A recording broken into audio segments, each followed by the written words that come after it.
Not only does Flag Hill Winery and Distillery make an outstanding brandy called Josiah Bartlett, but it also happens to be the oldest distillery in New Hampshire. We're going to be hearing about the process from apple to the final glass with owner and master distiller Brian Ferguson and his wingman David Breslin in this here episode 335 of Cider Chat.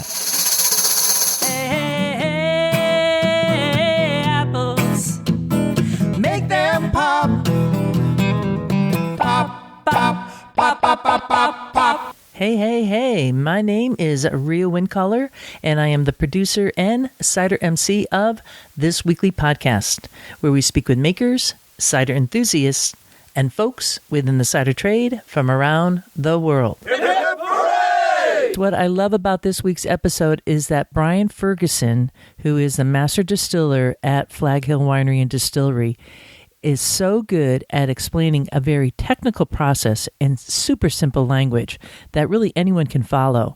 And there's something for everyone here. You don't have to be a distiller to enjoy how he talks about really working with that pre-fermentation of cider to get it to the point where, boy, they're good to go for distillation and then the actual aging process afterwards. And we're going to be joined both by Brian and the company's mega wingman, and that is David Breslin. Really wonderful chat. I had an amazing sit down and went through a wonderful tasting with them.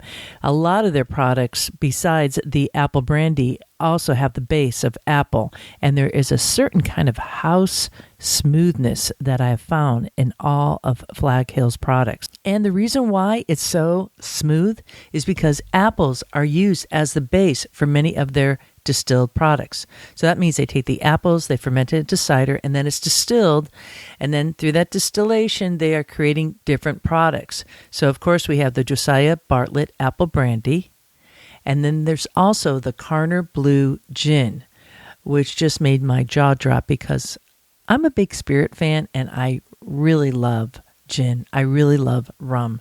In this case, they make both. And my goodness, Brian Ferguson was so kind to give me samples of both of those to take home. Yowza. The gin is called Carner Blue, named after the state butterfly.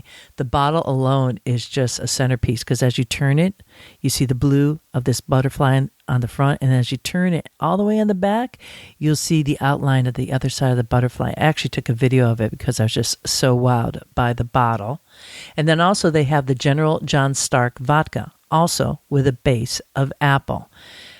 Just a lovely experience. We went through a whole series of tastings here. The nice thing about this particular episode is that it's pretty succinct because once Brian goes and he starts talking, you don't want to stop him because he's so good at telling you the process and really simplifying it. So stay tuned for that. But first, a wee bit of news from out and about in Ciderville. In last week's episode, we heard part 2 with Lairs & Company. And the week before it was part 1, which was the history of Lairs & Company, the oldest distillery in America, going back 324 years. And then in last week's episode, we took a walkabout in the barrel aging warehouse. It just was a phenomenal recording to take part in. I really hope you could check that out. And then in this week's episode, we're talking again about distilling apple brandy. So you might be thinking, wow, this is cider chat. Like, is that cider? Well, in order to make brandy, apple brandy, you need to make cider first. And I know there's a lot of makers now working with local distilleries where they're transforming their cider into brandy and then adding on what I would call a value-added product to their compilation of products that they offer. I think this is marvelous. I think this is the way to go because, in truth, that's what is being done in many regions in the world that have been cider-making regions for quite a long time, continuously making cider throughout. And they are not only offering cider, but these value-added products such as brandy, apple brandy, or Calvados, as we know it in France, or Pommeau, which is a blend of fresh pressed apple juice with Calvados. So I think the writing's on the wall. And this is really my hope to nudge people to like really start understanding this, because there is a bit of a misconception out there thinking, oh yeah, you can make brandy out of cider that you don't want to drink. But that's not true at all. In fact, if you listen to this episode or even last week's episode with Lisa Laird Dunn, you're going to hear that from the start point to the end point. So the start point being when they start fermenting the cider. They press the juice, they have juice, they start fermenting it. I'm going to even go over to France. In France, at Domaine Dupont, Etienne Dupont told me 3 days after that cider starts fermenting, they go to the distillation room and start distilling that. And for Lairs, it's like within the 2-week period, maybe less. And the same thing for Flag Hill Winery and Distillery. They're right in primary fermentation, and there's a good reason why. And you're going to be hearing about that on this chat with Brian on this here episode. I think the writing is on the wall, and we're going to be seeing more of this, and I hope so, because, it's really cool to go to Cider Expo, not only to have cider, but to have Poiré, Calvados, and Pommeau, all at the same table for each maker. That just, there's no comparison like that in the world yet. I always like to add yet when I'm talking about cider, because that's the way it rolls. So, check out those last episodes. And the other piece about that is that both Lairs & Company and Flag Hill Winery and Distillery, their apple brandies are going to be featured at the upcoming Calvados and American Apple Brandy tasting as part of CiderDays 2.0 kickoff event on Friday night, November 4th. Tickets are now on sale for all the CiderDays 2.0 ticketed events. So that's Friday the 4th and the 5th. And there will be an upcoming episode called Going to CiderDays, but I don't want you to wait for that. That's going to be rolling out in October, and tickets are now selling for these events. And I'd be super bummed if people contact me after and say, can I get a ticket? Because there is really only a set amount that we could do for each of them. We don't want to have like a huge conference kind of dinner on Saturday night, because we're bringing back the cider dinner with 6 women producers, and that's going to be intimate and gourmand. I actually was just with the caterer yesterday having lunch and talking about the menu, and I just want to tell you, a 5-course gluten-free dinner paired with the Lisa cocktail, and then 5 different ciders, and then the dessert infused with Lairs apple brandy. Mouth-watering, absolutely mouth-watering. And not only are you going to have the producers who are there, the women producers, but guess who's going to be like in the audience? Other really cool cider makers, commercial cider makers, and super cool cider fans. Wow. I'm just over the moon. There's also the cider pop-up happening on Saturday. We're going to have Morris dancers in downtown Greenfield. It's going to be a super cool event, so don't wait. Check it out. Google CiderDays 2.0, or you could just go to ciderchat.com. You'll see a link right there, CiderDays 2.0. It'll bring you to all the tickets, because that's where we're going to be rolling it out this year. CiderChat is sponsoring CiderDays 2.0. Rebooting a beloved event that's been around since 1994, and I really hope that you could join me, Lairs & Company, Flag Hill Winery and Distillery, all the Calvados makers from France, and not all the makers are coming over from France, but not this year, maybe next year. But it's going to be a really cool time. Yeah, check it out. I have so much to say about it, but we're going to move on with this episode. I'll be right back.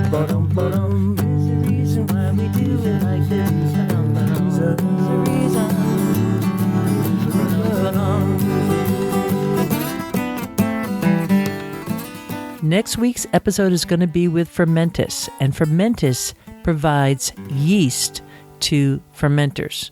So whether you are an amateur cider maker like myself, or a commercial cider maker, a winemaker, a beer maker, somebody who distills, this is a good episode to listen to. And we went through all the cider yeasts that they currently have at Fermentis and talked about the different strains, the Saccharomyces, and how that impacts the cider and what to be looking for. So it's super, super cool. And one of the things you should know about is that coming up on September 29th, there's going to be an online Q&A session with Fermentis. So next week you could kind of get a nice dose, and if you want to keep on preparing for this season's harvest and cider making, you might want to go to Fermentis.com and sign up for that Q&A sooner than later, just while it's on your mind, right? Oh, that happens. You hear something on the podcast and it's like, well, what did they say? So there's a Q&A on September 29th with Fermentis. And one of the things that I really like about Fermentis is that they're really kind people. I mean, that you might say, oh, I thought she was going to say something about the yeast, but no, they're really kind people. They're very helpful. And the fact that they are supporting an indie podcaster like myself just tells you a lot right there. In fact, I want to announce now that they're supporting CiderDays 2.0, and they're going to send a little bit of swag for the folks who are going to be at the cider dinner. So that's exciting. I won't say what it is, but you might be able to guess right off the top of the head, because Fermentis has the right yeast for your favorite cider. Crisp, sweet, or fruity. Explore all their sap cider ranges. You just go to Fermentis.com. And while there, sign up for their Q&A session on September 29th at Fermentis.com. Walk into the orchards. I did have a walkabout at Flag Hill Winery and Distillery, and I want to tell you, it has a total wow factor. And it should, because it's a huge venue event for things like weddings and those real special occasions. This is a site that you want to be looking at if you're up in that area or coming in from anywhere in the world. I mean, they could handle it, and you're going to be really happy with the products that they're going to be serving.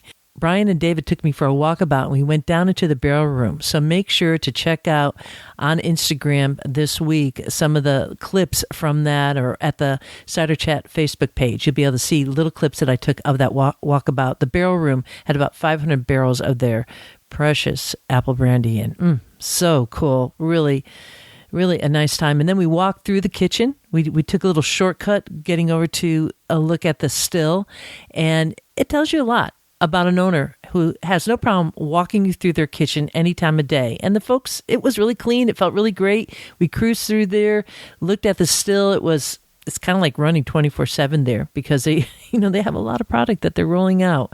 The rum, so cool. Their little gift shop, really, really neat. And of course, this conversation. So check it out, Ciderville. Grab that glass and join this chat with Brian Ferguson and David Breslin at Flag Hill Winery and Distillery in Lee, New Hampshire. Flag Hill started, I believe 94 was the official date, but we had started planting grapes in the early 90s. I want to say 1990. It used to be a dairy farm. The previous owner of the farm had decided that he'd come back from the military and decided that they really loved wine and really wanted to do show what could be done here in the Northeast. And he did a lot of the legwork really in the area. Him and another gentleman. So his name was Frank Reinhold, and there's another gentleman named Peter Oldak. And they're kind of like the grandfathers of the New Hampshire wine industry, the current New Hampshire wine industry, which is kind of, without going too deep, it's kind of the second iteration of a wine industry that's occurred here. There was one that happened in the 60s or 70s, and it was actually quite a boom. There was a lot of people that planted a lot of acreage, and it just was the wrong varietals, and they made poor decisions in terms of quality in their winemaking. I guess this is what I've been told. I obviously wasn't alive for it, but that completely went defunct, and there was nobody really making wine for a long time. And so the second iteration, the second generation of the New Hampshire wine industry is really kind of founded by Frank Reinhold and Peter Oldak. They did a lot of legwork on what could be grown here, what would do well. Then, we really kind of, for the first 10 years or so, kind of figured some of those things out. In 2004, we started our distillery. We were the first in New Hampshire. We had to make a lot of law changes to make spirits here in New Hampshire. Was that the first distillery post-prohibition? In New Hampshire. In New Hampshire, right. There was a lot of before stills, yeah, completely. Time, yeah, completely. Which is notable. That's notable that we're the first distillery here since Prohibition. Yeah, that's a big deal. Since kind of the advent of like the 3-tier system and that whole situation. At least in modern history, we were the first, and kind of focused right in the early days on, which is fitting for this discussion, on apple products, because that's what grows really well here in New Hampshire. So a lot of times distilleries, they really look for what is the feedstock, the input product that they have in the area that has, like, I hate to say it this way, but what is cheap sugar? Where is the cheap sugar? That's traditionally how it's always been done. And people come up with different ways to do this, but basically here in New Hampshire, the idea was to use drops from an apple farm out of Concord, New Hampshire, and make that they didn't have a lot of use for, and to make cider from that, and then to make vodka and brandy, and we make our sugar maple liqueur, which I actually didn't even think to bring out here. Sugar maple liqueur and our gin. All that comes from a base of apple cider. That's fantastic. So it's a really cool start there. And then, you know, if we fast forward a little bit, my wife and I bought the farm in 2015. I'd actually been working here for Frank for a couple of years. I'd moved here from Grand Cayman. I didn't grow up in Grand Cayman. I was working there for a little while. I was the head distiller for Cayman Spirits Company, and I moved here to run the distillery operation. And he had put an offer on the table to make it worth me staying here to buy the facility and keep running it. And then after I bought Flag Hill and the farm, we decided to kind of retool. We weren't happy with where the wines were going. So what we did was we retooled the winery entirely. We've made major investments in our winery, and focused on precision agriculture for the grapes that we're growing, and precision winemaking in the actual cellar, to get really good at making aromatic, off-dry, and semi-sweet white varietal wines, because that's what we do really well here in the Northeast. And there's a reason for this, a physical and a chemical reason for this. So first off, if we go to our grapes are really great because the genetics that allow them to survive in the cold climates that we have here, not in the summer, but over the winter. That's the limiting factor, right? Is our cold winters. So the genetics that allow them to do that are interesting because they also lead to higher acidity in the fruit, higher acid, and more of these precursor aromatic compounds in the grape skins that can then be transformed into flavors and aromas and things that smell and taste like stuff, right? Stuff that's exciting. And then, so step one, we've got the chemistry in the fruit to do this style. But then it just so happens to align with step two, which is when we harvest our fruit here in New England.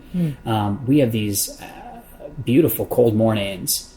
It's nothing. If anyone is listening to this and they're from New England, you know it's nothing in September for it to be 85 degrees in the middle of the day in early September, and then overnight it drops to 40.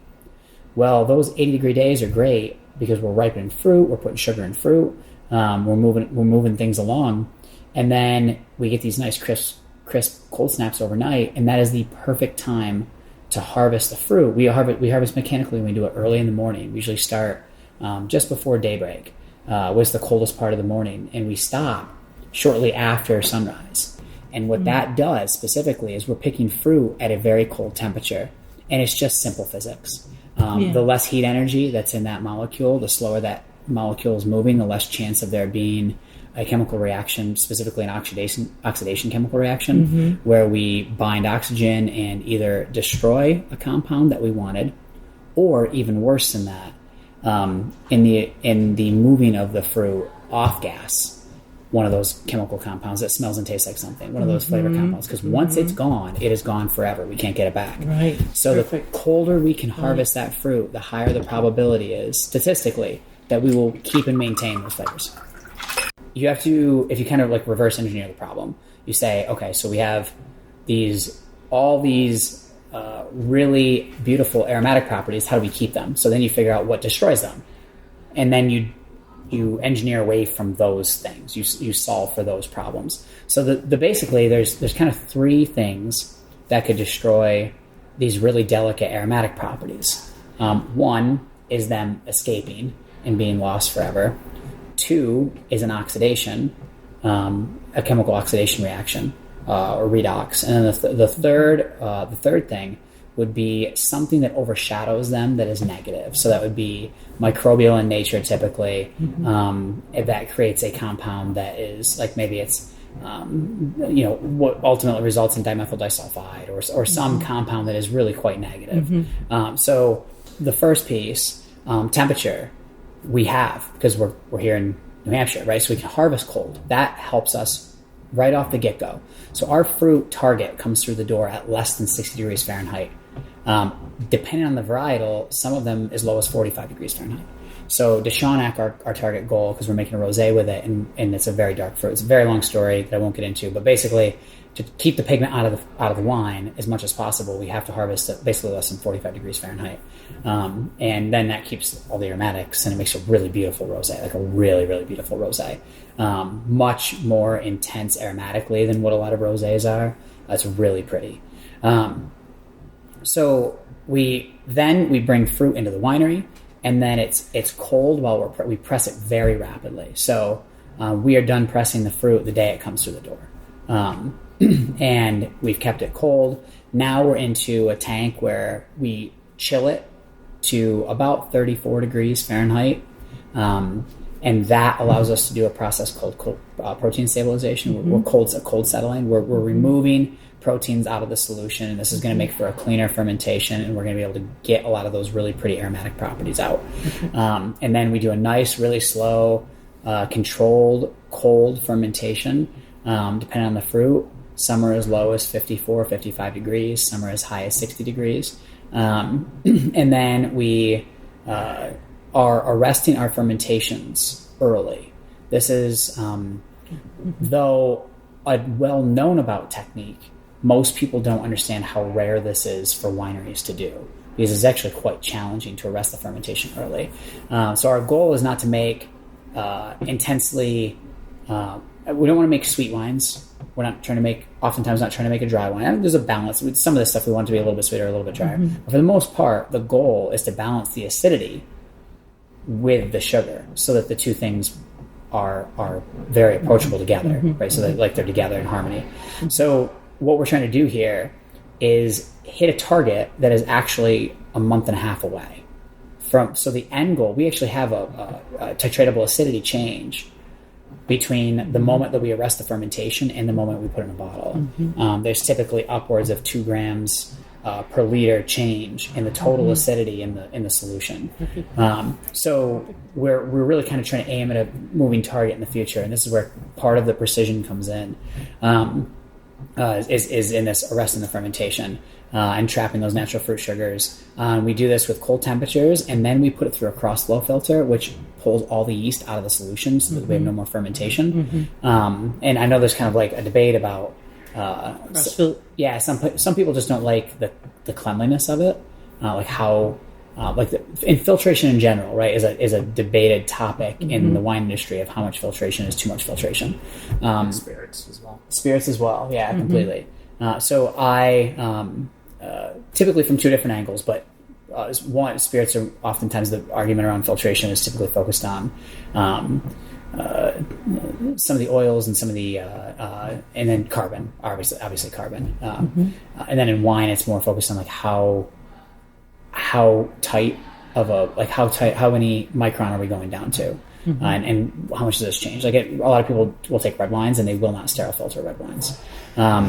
My opinion of this, having done trials of doing filtration down to sterility and then filtrations not to sterility on the same batch of wine, bottled on different days as tests, is that there is a change for sure in the wine for the first week. And then once we've recovered from whatever that, and I could not explain to you what's happening there. I don't, like there's some theory on this and what's happening. And I couldn't tell you that I have a great answer on exactly why this occurs, but there's definitely a change when we sterile filter red wines at first. For the first week. For the first week or two. Sometimes 2 weeks. Yeah, but then those wines you cannot tell them apart. 2 or 3 weeks down the road, you cannot tell them apart. And we actually do, our apple wine was made using a lot of these techniques that I'm going to talk about, that I'm talking about right now. By arresting the fermentation early, we've done another thing, which is we've trapped a little bit of carbon dioxide in the solution. And this is very valuable. I didn't talk about this at all early on, but those I said the piece about oxidation occurring is one of the things that we're trying to engineer away from. Right. What I didn't talk about was our gas management in our tanks. Like our fruit, when it comes through the door, from the moment it comes through the door, will not see oxygen again.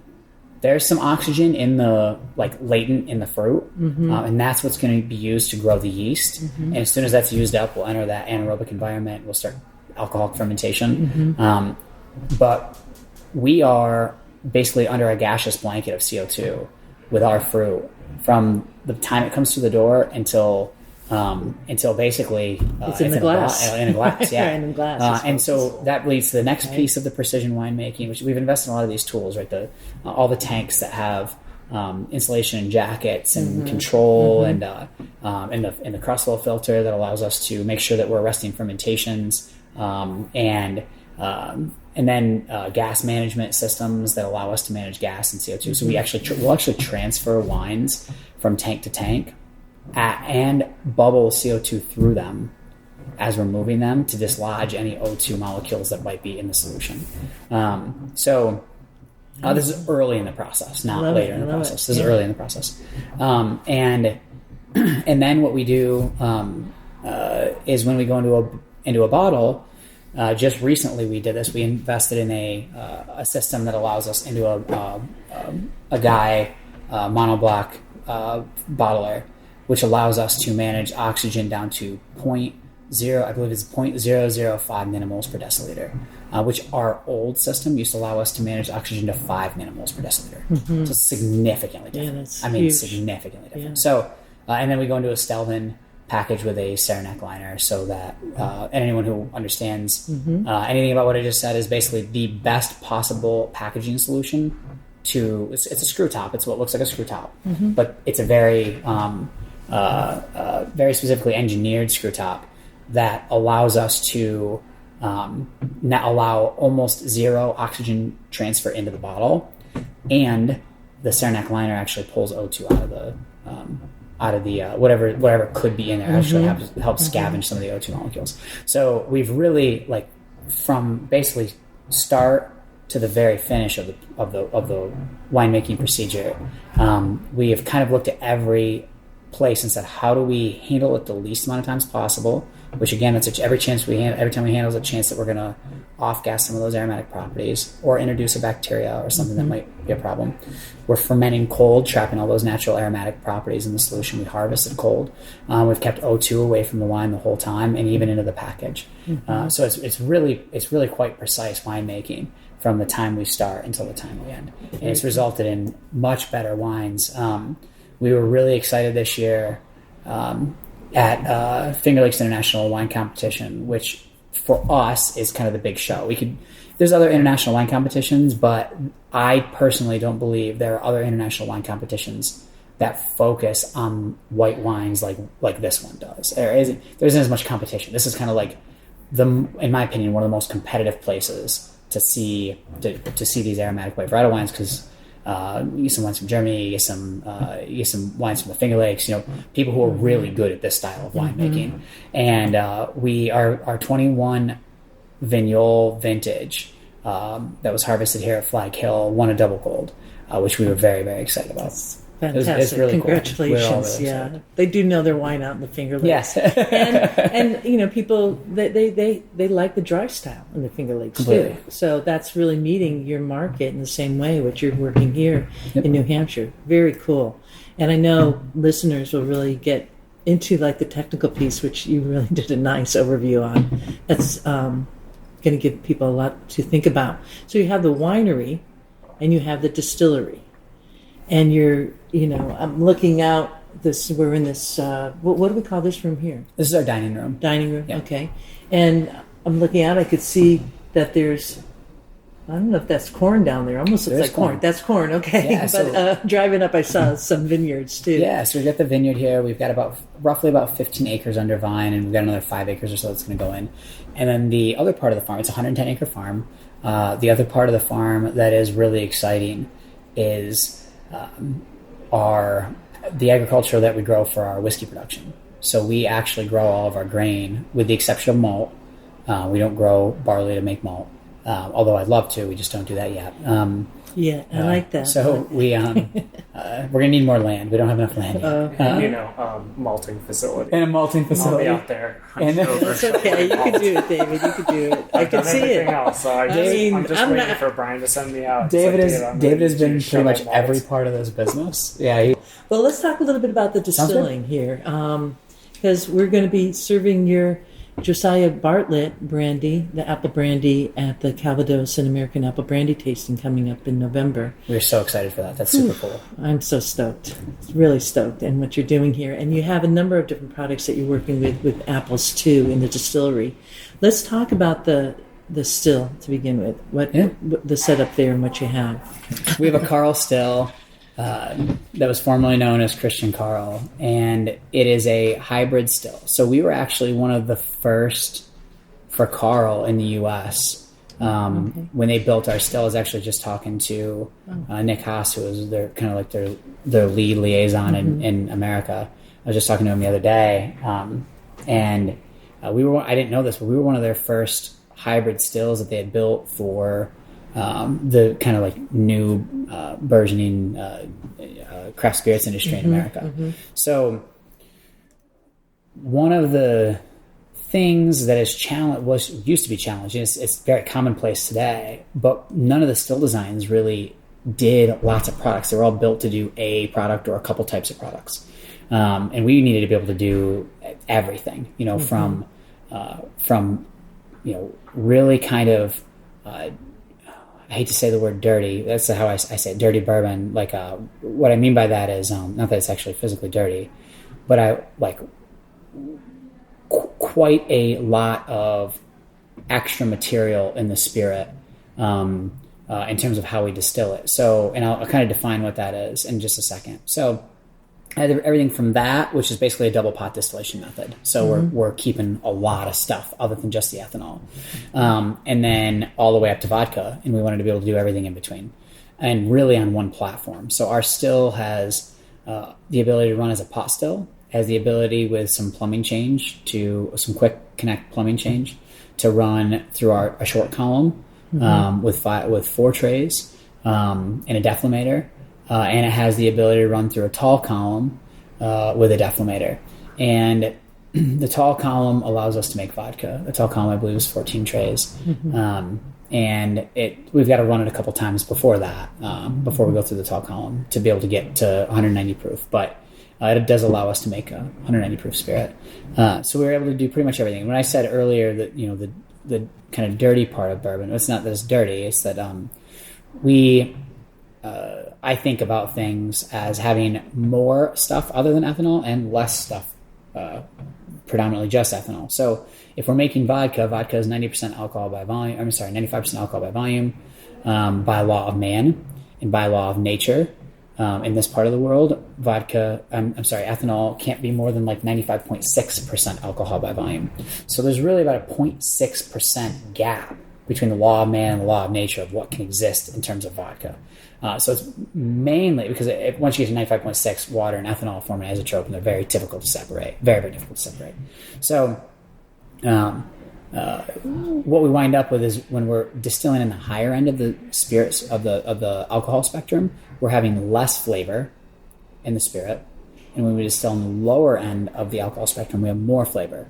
Some of that flavor is not good. Which is part of why we make cuts, and there's all these other things that we do that we pay attention to in the cleanliness of our fermentation. But certainly when we're making things like our brandy, which we're going to talk about in a second, I'm sure, and our bourbon or our rye, we really want a lot more. A lot more heavy compounds, a lot more of the stuff other than just ethanol and water. That gives us those building blocks to make chemical esters in a barrel. Yeah. So let's talk specifically about your apple brandy. And you have to make cider before you make the brandy, right? So you're sourcing. I didn't see any apple trees here. So you're sourcing all your trees from local orchards, just what I could assume. Correct. Yeah. So we have like, I don't know, maybe 6 or 7 apple trees on the property, but we don't make cider from them. We buy all of our apples from Apple Hill Farm out of Concord, New Hampshire. Okay. We've been working with Chuck Souther and his wife Diane for, since the inception of Flag Hill, since we started distilling. They've been great partners. They're great people. They're very responsive. Over the years, they've been willing to help us out and move whatever they need to move to make it work for us. And they've actually, it's interesting, they've actually built an entire business around. I mean, they do many other things. I'm not saying that the only part of their business is cider, but and for spirits and things like that. But they have built this whole other business model with their orchard that after working with us, where they sell cider to all kinds of craft cideries or so they're pressing on site. Yes. So they press the apples for you. You get the juice, bring it over here, and you're fermenting on site here. Is that correct? Is that correct? Okay. Correct. And then we do a lot of different things with the cider apples. So we make our vodka, we make the base for our gin, we make the base for our sugar maple liqueur, and we make our brandy. Three of those, other than the brandy, all fall into the same category. We're just looking for high sugar apples. We're looking for yield, predominantly. And then when we make our brandy, I let Chuck know that we are, like, how much brandy cider we're going to need a year. And then when we make brandy, we're specifically focused on high acid apples, high organic acid apples. Okay. So we're looking for certain varietals, and I can never remember all the names of the varietals.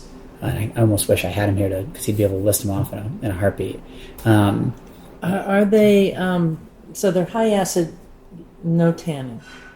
So tannins don't matter for us, okay, because we're distilling.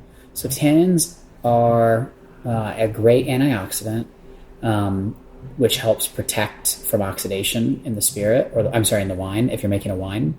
They also, short-chain tannic acids kind of have this like astringent quality to them. However, those types of tannins are very good at being polymerized into long-chain structures of tannic acids.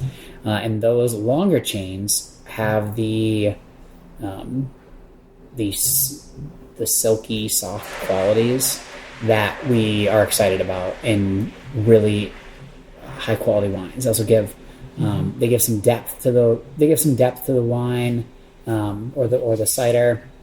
So, but we don't really have to worry about that as much because those things aren't going to transfer through the distillate. What we're worried about is certain types of organic acids that are going to form chemical esters that will that, and these things can come across the still, and we're worried about oils and fats that we can get some of those things across the still, because all of those things are going to lead to not just the how you perceive the aromatics of the spirit, but also the mouthfeel. Okay, and if we could just kind of run through that cider coming in here, because so many cider makers are listening right now. You inoculate with a yeast Immediately. If you're doing the same process, I imagine that you're doing with your wines. Yep. Right. So really keeping the oxygen out. So it comes in cold. So the oxidation matters a little less here for us. Now that's different if we were making that barrel fermented apple wine. It would matter much more there, but it matters a little bit less when we're making our ciders. So they come through the door, and we actually heat up the first little bit to get yeast into it because it comes in very cold. Okay. It's typically coming to us at 40-ish degrees Fahrenheit. Yeah, sure. That way we have no rogue fermentations happening. So we get yeast starter going, get warmed up, get our cider warmed up to about 65-ish degrees, and then we are using it. We rehydrate with yeast rehydration nutrient, which I am a firm believer in, and we for long haul fermentations, and for increasing it, like in maintaining better aromatics. I think yeast rehydration nutrient certainly makes a big difference, in my personal opinion. I know there's kind of, and that does matter. The quality of those do matter. You're making it. You're product. You do whatever you want. So you stick to it. the quality of those definitely matters. So certainly using organic nitrogens, and not for the people who are not winemakers that are listening to this. Organic is not organic in the sense that you're thinking of it. You're thinking of it in terms of like go to the grocery store and my vegetables say organic on it. It's not like that type of organic. There is a couple sources of nitrogen that we typically get in the winery, distillery, brewery business, and organic nitrogens are more work for the yeast. The way I like to think about it is organic nitrogens are a balanced meal with broccoli and greens and maybe a little bit of meat and some starch and it's the whole package. Inorganic would typically be like diammonium phosphate, DAP. And this leads to, just like if you eat fast food, this is fast food for yeast. If you're eating fast food all the time, you're going to get sick. And the same thing happens to yeast. If you give them a diet of fast food, they get sick. And when they get sick, they let off a nasty little critter called H2S. And hydrogen sulfide doesn't smell all that well, and doesn't do good things for wine, and certainly doesn't do good things for spirits. So we stick to organic nitrogens, and we follow a pretty strict yeast rehydration procedure, and then we basically, it's quite simple. We just get fermentation started, feed at onset of alcoholic fermentation, feed at 1/3 sugar depletion, and then it cruises to completion, and then we start distilling almost immediately. Yeah, immediately. So that's how many day period between 7 days or so? Yeah. 7 or 8. Quick. There's certainly arguments for a slower, colder fermentation. Our system and what we do, I actually want it to be a little bit faster. This is a little different than winemaking. So I want slightly more aggressive fermentations. There is a trade-off. You are trading off some of the aromatics with a little bit faster fermentation. But one of the things that we're creating are some of the building blocks that will turn into esters in the barrel. So there's kind of a trade-off there. And then we're able to capture some of those things. And that's, so if we get done distilling, we get done fermenting, day 7 or so, we start distilling. We do a double pot distillation for our brandy. Okay. So the first pass through, we've got some pretty rugged material that you wouldn't want to drink. So the low wines is not super exceptional. It is to me. I think it's like I can tell that it's very exciting. But if you came in and smelt it, you'd probably go, that seems really gross. But on that second pass, all that stuff that was originally really gross, a lot of that stuff we're gonna trim out the nasties and keep the good stuff. And that second pot distillation, we're keeping. We actually do something a little bit different than what I have noticed in Calvados. Now, I've never been in Calvados and distilled with a distiller in Calvados, so I don't know this to be 100% factual. But just judging by all the Calvados I've ever drank and what I know about running apple wine through a still to make, so apple wash to make distillate, what it appears to me happens in the Calvados region is a lot of the apple aromas come across the still early, very early. So you tie a lot of those flavors up with what I would call heads components, specifically ethyl acetate and acetone.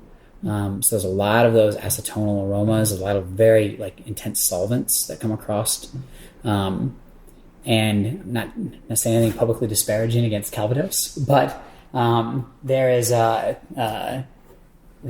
in my opinion, a solventy nature to those spirits, because it seems like a lot of the apple aromas come off in the beginning, and they're keeping a lot of those, and along with some of those are things that I necessarily don't want to keep in my distillate. So what we do is almost the opposite. So where they're distilling, and it seems like, and again, I don't know this for an absolute fact, but it seems like they're keeping a lot of the beginning of the run that I wouldn't want to keep. We're doing almost the opposite. We're going deeper into the run than probably what they're going, and we're keeping a lot of the fats and the oils and the heavy congener products that are going to as they sit in a barrel, develop back into some of those apple flavor and aromas. So it's funny, if you were to smell our new make apple brandy spirit, you probably would not like it. You probably would think that there's no way that's going to become Josiah Bartlett apple brandy. And it's really cool when you put it in the barrel and six years later you pull it out and you go, this is what this is what what that was 6 years ago. And as you see the two things next to each other, we do a barrel tasting event in the winter. And people, is that every winter that you do the barrel tasting? Yeah, every winter. Yeah, right. And that's a club only event. That's actually 4 or 5 other Seacoast wineries participate in this. So you can come up. It's actually great. Come stay in the villas and travel to all the other wineries in the area. I'm there. Yeah, it's super fun. But we haven't done this every year. But there's been 2 years where we've let people. We were distilling apple brandy at the same time that this was happening, so we were able to show people this is what goes into the barrel and this is what comes out. Perfect. And you can see the shock in people's eyes of like, this is how much the barrel changes the spirit. So we go into a combination of, once it's done being distilled, we cut it down to, I want to say it's 120 proof. It goes into essentially wine cooperage, 60 gallon, 24 to 36 month air dried cooperage. What kind of barrel wood are you using? It's American oak. Yeah, so it's American oak. I typically don't use French oak here. We have played around a little bit with French oak in our Fauche before, in one of our wines, but for the most part, it's American oak. Not charred? So almost all of our spirits go into charred barrels except our brandies. Okay. So our brandies always go into toasted barrels. Except the apple brandies? The apple brandy also goes into toasted barrels. It goes into toasted. So any brandies that we make here at Flag Hill all go into toasted barrels. Okay. So and I'm going to just ask one more question. One use? Brand new. For brand new, one use, then the barrel moves on. Correct. Okay. Well, I mean, just for the brandy. For brandy, yeah. You're for just apple using brandy. one use there. You might use the barrels for something else in your production here. But for Josiah Bartlett apple brandy, yes, brand new barrel every year. We bring in brand new barrels to fill and we actually just got the shipment in like 2 days ago of our brandy barrels, because there's a shortage of barrels. A lot of people I don't think know this. So we got way ahead of it this year. Good. That's a relief, I'm sure. Yeah, very much. So the apple brandy is aged in a combination of 24 to 36 month air dried staves. This is important for people who don't know much about barrels. Air dried staves are very, very important for flavor development, specifically because what we're doing is we're allowing mycelium to grow, mushrooms to grow throughout the oak over the course of that 24 to 36 months. Because that's what breaks down. There's fungus among us, right? It breaks everything down. So it seems let's do the same thing to the wood once the antifungal properties of the live oak tree go away. So it starts to create these like little, very tiny micropores throughout these little pathways, little highways throughout the oak. And then when we toast the inside of the barrel, we kill off the mycelium, and then what's left is these little passageways for transportation of oxygen. In the wine world, oxygen is our enemy.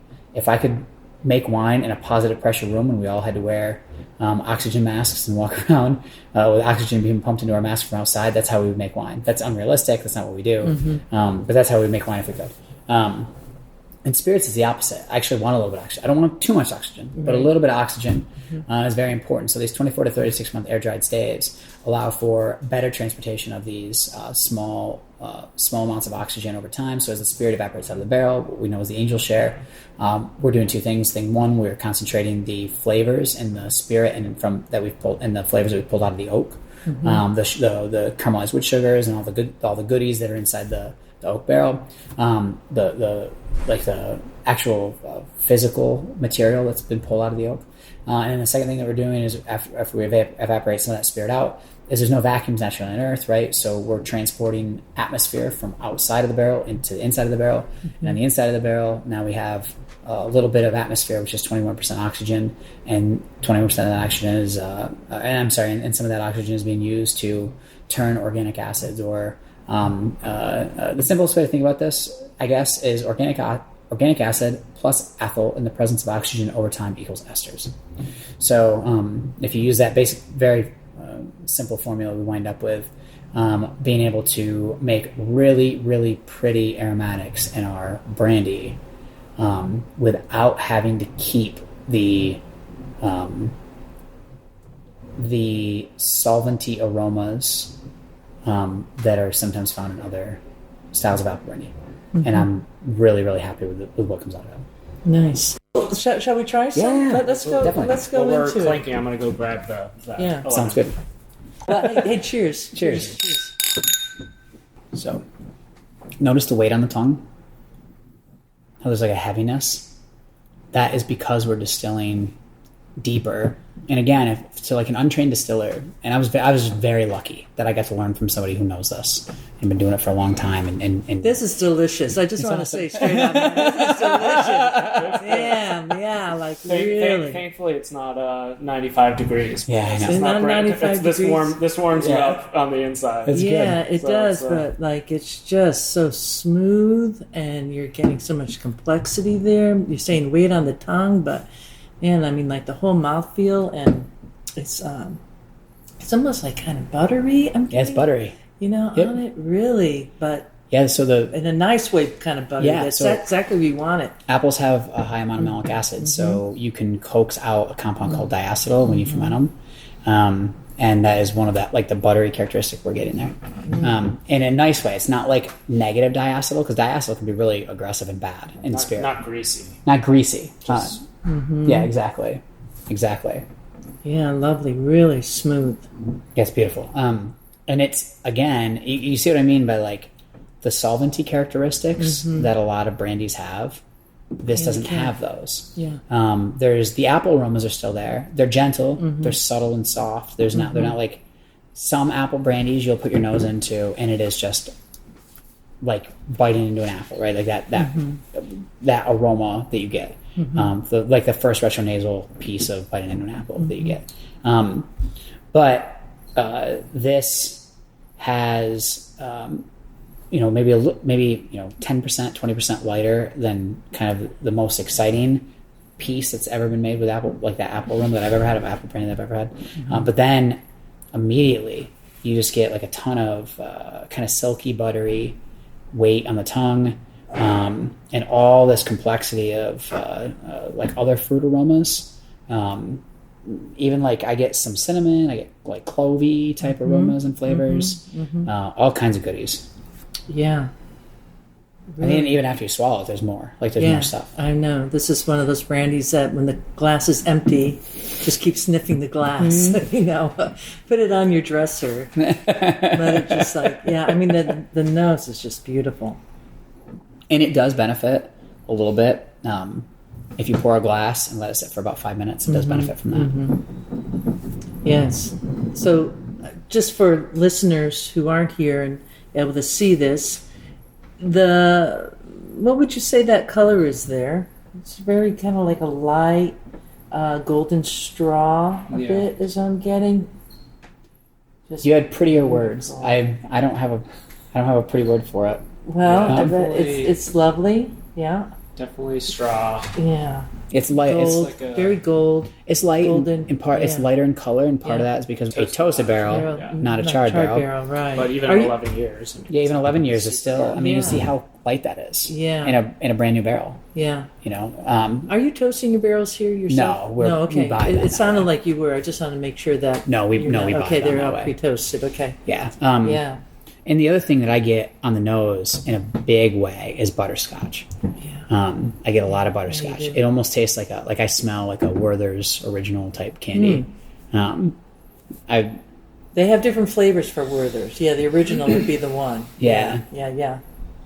It's funny. I was I'm smelling it, and it's funny the weird places your mind goes, and the specificity. And to me, it's it's almost like cold apple pie. Like when apple pie is warm, you get so much more of a sweetness to it. This is it's like the hint of the apple, but with like the spice along with the spice, like the clove and the nutmeg. You haven't reheated it up. We're really proud of it. Yeah, you should be. And our brandy is named after Josiah Bartlett, and he is one of the revolutionary fathers of the country. He was a doctor and he was selected to be in the Continental Congress that just happened to go down and sign a document called the Declaration of Independence, declaring our independence from the British Empire. And then after that, he served on as a New Hampshire Supreme Court justice. And when the Constitution was signed, he was one of the proponents to ratify it, and after that became the first governor of New Hampshire, at least in the form that it was when the Constitution had been ratified and the United States became the United States and not just independent colonies in the Articles of Confederation. So he's kind of befitting. He died in Kingston, which is just a few minutes down the road, basically. So David is many things, and I didn't know he was a historian, but I just found that out. Well, it is a cool story. This guy, Josiah Bartlett, it's like, I love that. It's, kind of like an apple. Yeah. Right? So his name is familiar for a lot of reasons from history.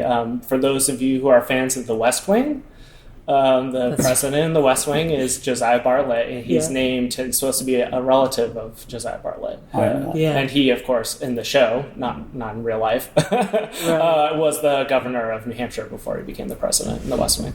So when I first saw that product, I thought they named it after the guy from West Wing. I thought that too, but I looked it up. That's too Which funny. would be cool. I mean, what a popular show. Yeah. And it's nice. You're kind of like, you have a certain rhythm that you're doing in the labeling, and you're really celebrating New England and specifically New Hampshire. Your ability to speak clearly and bring that into metaphors and help both professional makers, producers, and the novice or just aficionados is really spot on. Thank you. I appreciate that. It really is. It's kind well of done. Yeah. It shows your passion and also shows your ability to explain that. That's a skill that not a lot of people have, to put that into simple terms. Thank you. I appreciate that. Yeah. Thank you. I love what we do. We are very, very lucky. Very, very lucky people. It's something we talk about a lot. It's like we get to come here every day, make fun wines, fun spirits. There's way worse things. Our lives are awesome.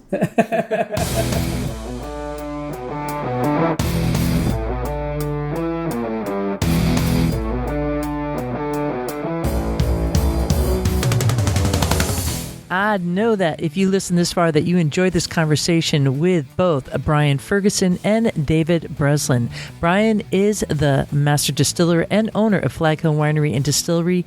And David, he is kind of known as the company's wingman. He's everywhere, is a historian and a really nice chap. It was so nice to have this sit-down talk with them. And you, dear Ciderville, can have a taste of Josiah Bartlett Apple Brandy by coming to CiderDays 2.0 and attending the Calvados and American Apple Brandy tasting.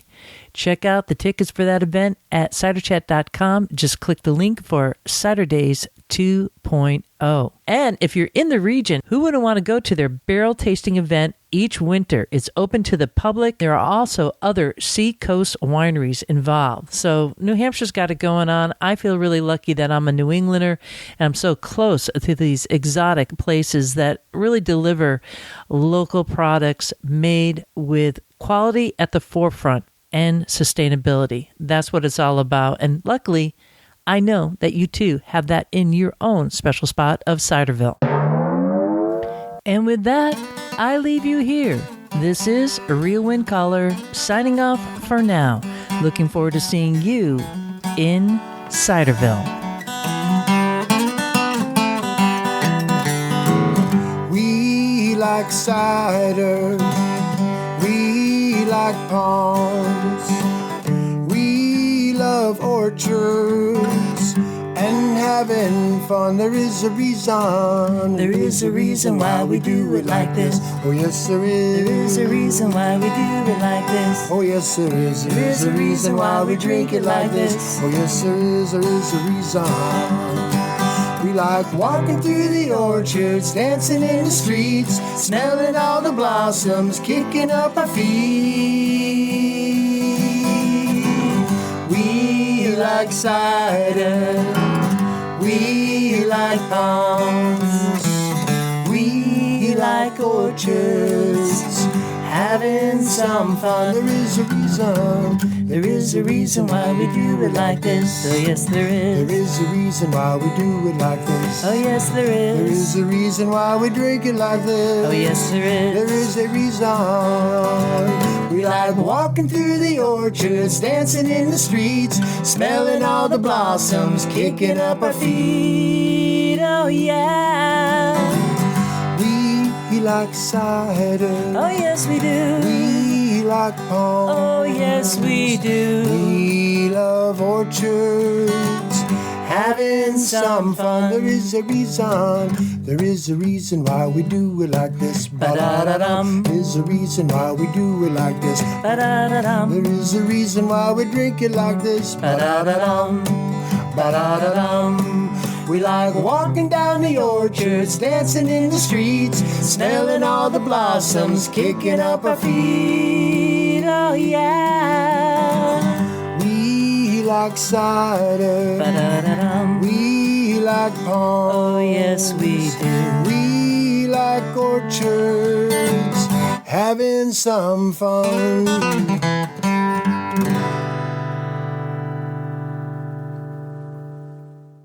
Yeehaw!